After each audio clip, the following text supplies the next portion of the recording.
What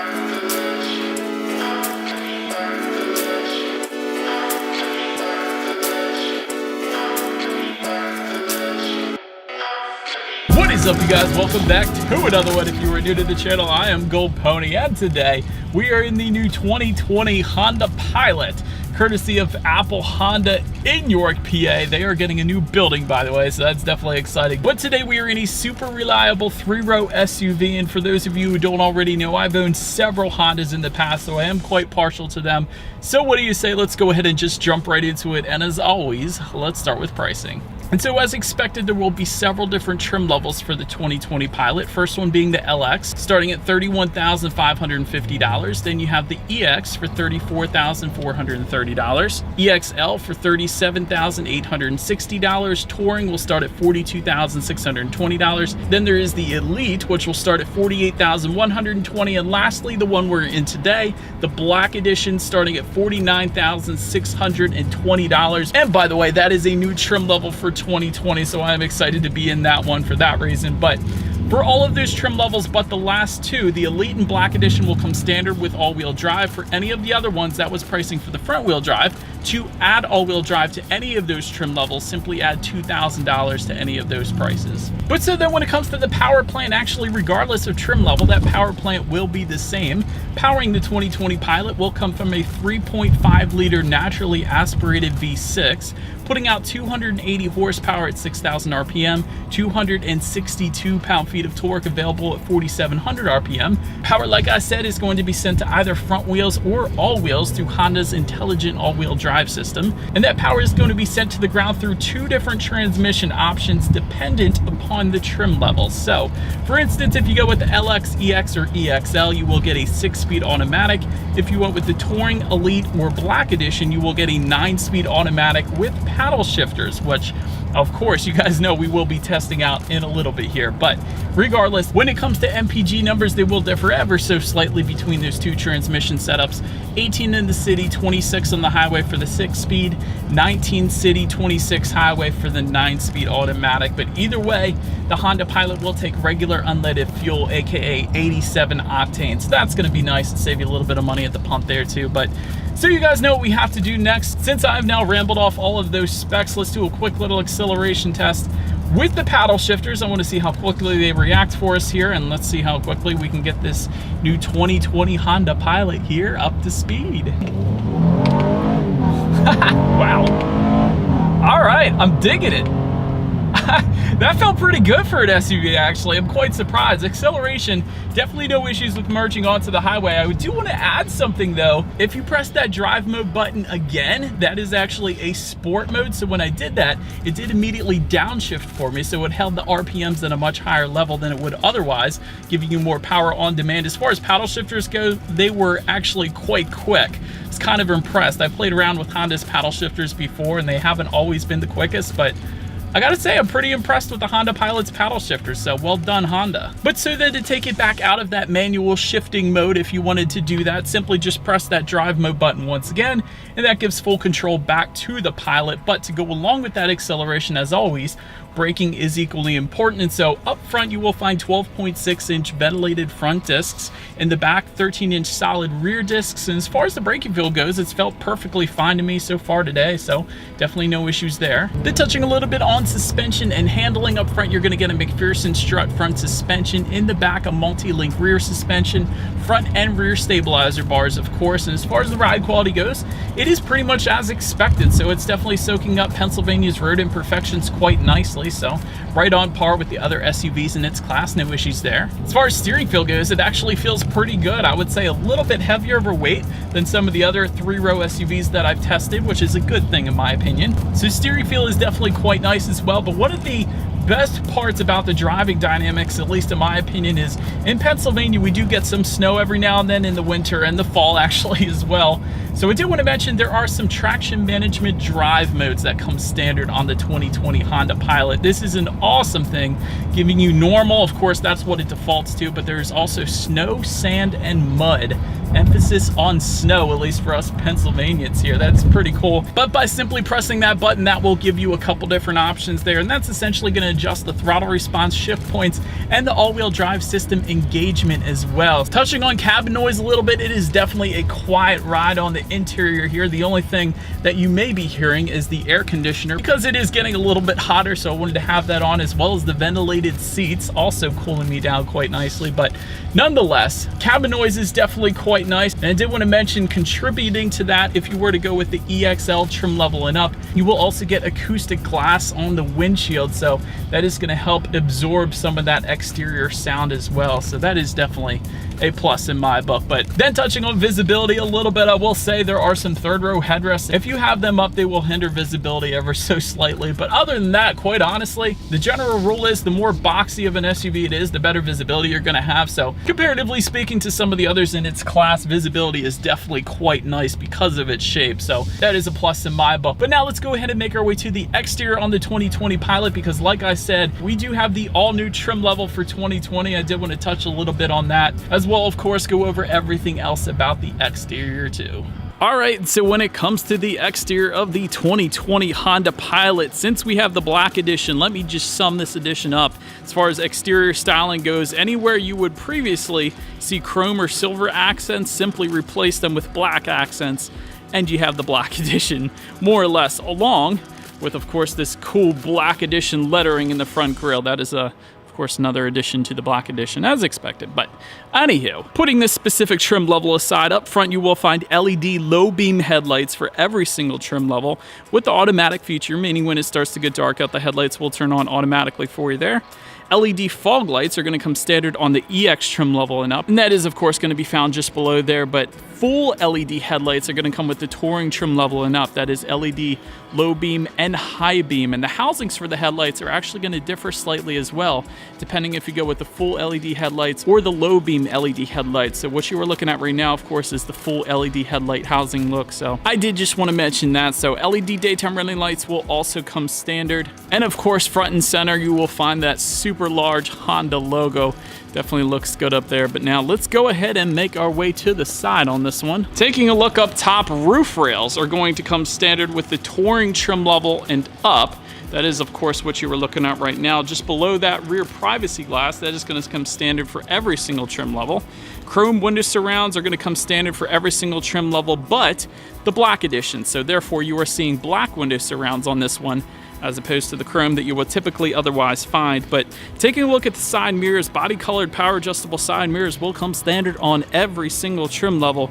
If you go with the EX trim level and up, that is going to give you heated side mirrors with integrated turn signals. So that is, of course, what you were looking at right now. Then zooming out a little bit, let's take a look at the wheel setup here. 18-inch alloy wheels will come standard with the LX, EX, and EXL trim levels.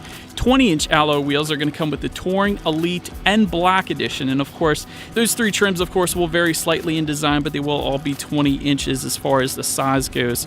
Also wanted to mention, chrome accents on the side skirts can be found with the EX trim level and up. And as I previously mentioned, those chrome accents, therefore, are replaced with black accents since we do have the Black Edition. But now let's go ahead and make our way to the pack. You will find a shark fin antenna up top there. Rear spoiler with an integrated brake light will come standard on all trim levels. Just below that, a rear window wiper. LED brake lights actually standard on every single trim level, so well done Honda for that. And of course, just below those taillights, you will actually find trim level badging back there as well. And just below all of it, you will find a single exhaust outlet for every single trim level. One of the things I wish Honda did on their SUVs is put dual exhaust outlets, since it has a V6, and also have them exposed. I've always liked that look a little better, but nonetheless, you guys know what we have to do next. As always, here is that exhaust clip.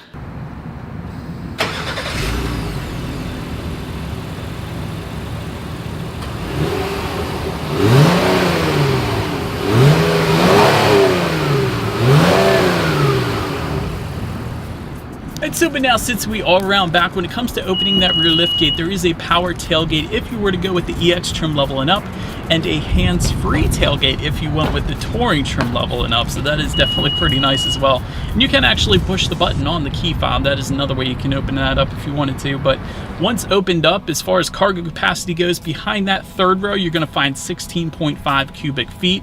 If you wanted to fold that down behind the second row, it's going to come in at 46.8 cubic feet. And with all rows folded, that is going to give you 83.9 cubic feet. So good bit of space back there. For reference, I have a 3-row Hyundai Santa Fe, which comes in at an even 80 cubic feet. So it is a good bit of space is what I'm trying to get at there. So that is definitely quite nice. We'll also find a cargo area light back there, 4 cargo tie-down anchors, some grocery hooks, and there is some hidden storage back there as well. So a bunch of pluses when it comes to the cargo area. But now let's make our way to the rear legroom. 3rd row is going to come in at 31.9 inches, so definitely kind of tight back there. For reference, I am an even 6 feet tall. I'll give this a shot for you guys. This is how much space I have back there. But I will say one thing you guys are going to notice in a second here, Honda is excelling at is putting a ton of cup holders in their SUVs. For instance, 4 cup holders for the 3rd row passengers there. Making your way up to the 2nd row, you're going to find 6 cup holders and 38.4 inches of rear legroom. Again, for reference, I am an even 6 feet tall. This is how much space I have back there, but 6 cup holders for 2 passengers in the 2nd row is 3 beverages per person, so quite a bit of cup holders there. Also, some pluses for those rear passengers. There is rear ventilation for all rows, 2nd row sunshades if you go with the EXL trim level and up, and this is a major plus if you have a newborn. You're going to find this out if you just had your first newborn. That sun will beam into their eyes and they will squint like there's no tomorrow if you don't have sunshades back there. And yes, you can buy them at Walmart, but they are not going to be as nice or cover as much of an area as they otherwise would if you got them directly from the factory. So again, 2nd row sunshades for the EXL trim level and up. Also heated 2nd row seats for the touring trim level and up. And by the way, when it comes to the seating configurations, that center row will come with a bench seat giving you seating up to 8 for the LX, EX, and EXL trim levels.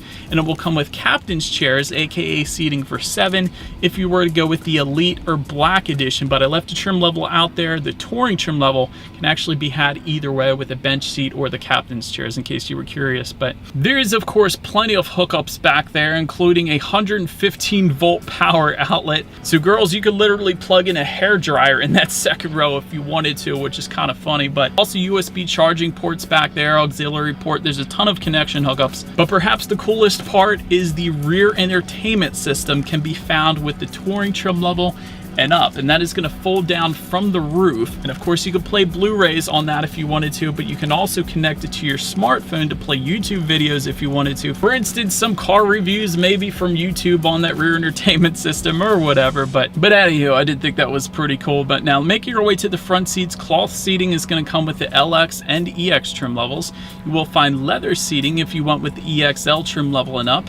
EX trim level and up is going to give you a 10-way power driver's seat with power lumbar. EXL is going to add a power passenger seat, and you will find heated front seats with the EX trim level and up, and ventilated front seats as well if you went with the Elite trim level and up. But then taking a look up front at the steering wheel, it is tilt and telescoping. It is leather wrapped for the EXL trim level and up. And in case you guys are curious, the EXL, L meaning leather of course. And if you wanted that steering wheel heated, simply go with the Elite trim level and up. But then now let's make our way to the startup. Actually, let me first start by showing you guys the key here. You do have your Honda logo on the one side, and when you flip it over, lock, unlock, that button to pop the rear hatch, and actually there is that circular button that is going to be your remote start as well. So that is pretty cool that we have that there. But either way, every single trim level is going to give you a bright red push button start, paying homage to the old Honda S2000, which I learned to drive manual on. I absolutely love that car. But either way, all you're going to want to do is simply just put your foot on the brake and press that engine start button located just by the driver's right knee there. But so then once started up, there is a large digital display front and center. Fuel information is going to be all the way on your right. Engine temp is on your left, but front and center, you're going to find your RPMs at the very top. There is going to be a digital readout just below that. To control what is on that digital display, simply use the steering wheel mounted controls found on the left side there. But through that, you can check out your trip information, Bluetooth information, navigation information when you need your next oil change. Essentially, there's a ton of stuff you can check out up there. But let's make our way now to overall interior quality. The power moonroof that you're looking at right now, that is going to come with the EXL trim level and up. And in this black edition that we have today, there is a power moonroof for the rear passengers as well. That actually goes all the way into the 3rd row. It is a massive rear power moonroof. I absolutely love it. It lets in so much more lighting for videos like this, but that is super awesome. Also, ambient lighting is going to come with the Touring trim level and up, and that Touring trim level and up is also going to give you illuminated cup holders to go along with that. If you wanted home link controls for up to 3 different garage doors, you're going to want the EXL trim level and up. Sunglass holder with a rear conversation mirror, Honda calls it.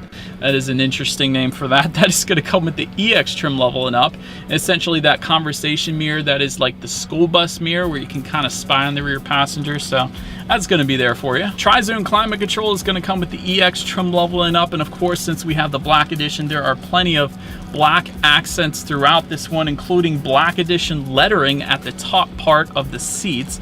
Also found that pretty cool. Just in front of that sunglass holder, there is actually LED interior lighting. Also was a big fan of that. And just in front of all the gear selector buttons, there is going to actually be a wireless phone charger on the black edition that we have today, along with the 12-volt power outlet, USB charging port, dual cup holders just behind that, and an absolutely massive storage area right behind those cup holders, giving you once again another 12-volt power outlet and another USB charging port. And there is also a sliding tray within that massive storage area as well. But when it's closed, it does have kind of a cool texture to the top of it. It's like a red blackish kind of texture. So I did want to mention that. It is pretty cool. But let's now make our way to the tech display. Up front for the LX trim level, you're going to get a 5-inch LCD screen.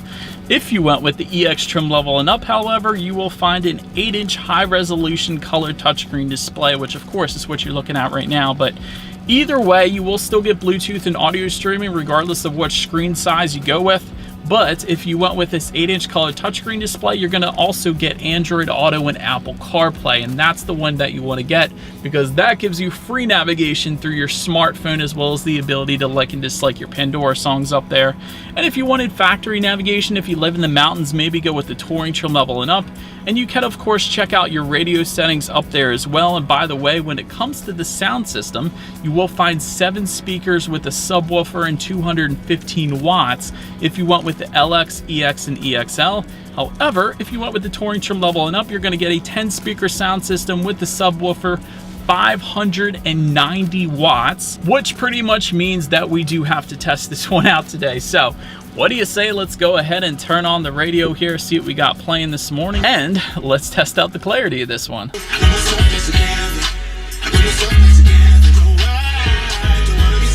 Love this sound system we have in the Pilot here today. That was an extended version. I only played a short clip of what I actually listened to. That is how much I liked this sound system. Not, of course, my favorite I've ever tested. That goes to Bowers & Wilkins, but still an amazing sound system on the Black Edition trim level that we have today. But so then last thing on the tech display I wanted to mention to you guys is when you do put the 2020 Pilot in reverse, you will find a rear view camera for every single trim level, letting you know who or what is behind you, which is always going to lead us into safety. And so let me first start by saying the Honda Pilot did get a IIHS top safety pick rating, which is excellent. Well done, Honda, for that. Front, side, and side curtain airbags will come standard. In the back, you're going to have latch, aka lower anchors and tethers for children for the rear car seats. Also rear child door locks back there, tire pressure monitoring system. This stuff is all pretty basic at this point, but where Honda really shines when it comes to safety is something called Honda Sensing, which comes standard on every single trim level. And this is going to include a collision mitigation braking system, road departure mitigation system, adaptive cruise control, lane keep assist, forward collision warning, lane departure warning, and automatic high beams. A lot of those safety features you do have to pay extra for with other manufacturers, so well done, Honda, for that. And in addition to that, if you went with the EX trim level and up, that is also going to add a blind spot monitor with rear cross traffic alert. And so, but anyways, that is about it for this one, you guys. Thank you so much for watching. Feel free to follow me on social media at the bottom of the screen if you like. Be sure to hit the subscribe button and the bell notification button if you are into new car reviews. That is what we do here on this channel. Do appreciate you guys watching more than you know, and I will see you guys in the next video. Stay gold.